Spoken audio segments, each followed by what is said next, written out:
Hello everyone, हम बात कर रहे हैं रिलायंस कम्युनिकेशन लिमिटेड कंपनी के बारे में।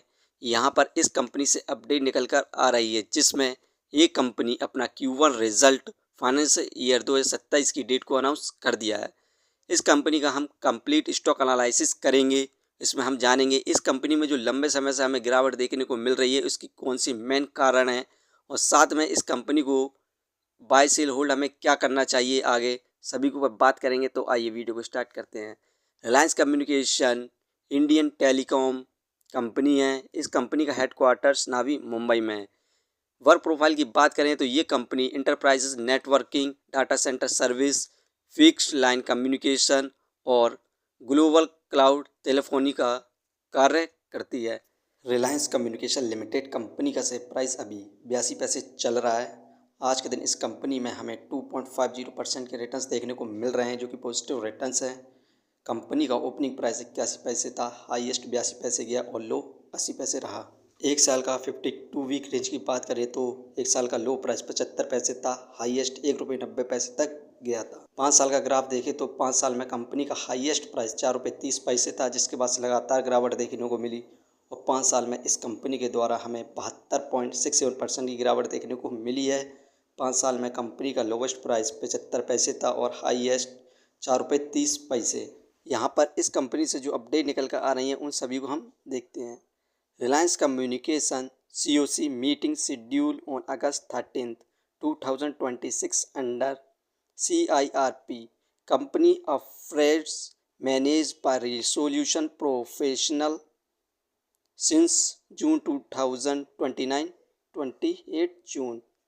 यहाँ पर रिलायंस कम्युनिकेशन लिमिटेड कंपनी की 13 अगस्त को COC मीटिंग है। COC मतलब कमिटी ऑफ क्रेडिटर की मीटिंग है। ये मीटिंग CIRP के लिए रखी गई है। CIRP मतलब कॉरपोरेट इंसॉल्वेंसी रिसोल्यूशन प्रोसेस के तहत यहाँ पर ये मीटिंग रखी गई है। ये COC का मतलब होता है कमिटी ऑफ क्रेडिटर। इसमें जो भाग लेते हैं जिन्होंने रिलायंस कम्युनिकेशन को कर्ज दिया है, जैसे बहुत सारी बैंकें हैं, उन्होंने यहाँ पर कर्ज ले रखा है, वो इसमें भाग लेंगी और रिसोल्यूशन प्रोफेशनल पर यहाँ पर बातचीत होगी। यह कंपनी यहाँ पर इंसॉल्वेंसी के तहत प्रक्रिया करेगी और यह केस 28 जून 2019 से चल रहा है। ED files 2 charges, one each against Reliance Communication and Reliance Infrastructure Limited on Saturday before a special court here naming Gautam Doshi, Satish Seth, Amitabh Jhunjhunwala and 2 entities Anil Ambani Reliance Group as the accused for offense of money laundering and deflection of the bank fund of 40,000 crore.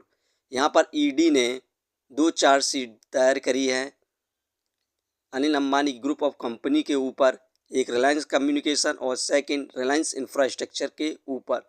ये chargesheet money laundering के तहत करी गई है, जो कि इन्होंने 40,000 करोड़ का बैंक के साथ फ्रॉड किया है इस मामले में। इसमें यहाँ पर आप देख सकते हैं ED sold confiscation of properties worth 8,078 crore attached earlier in this case belonging of the Reliance Communication and its promoter and director including asset of Anil Ambani।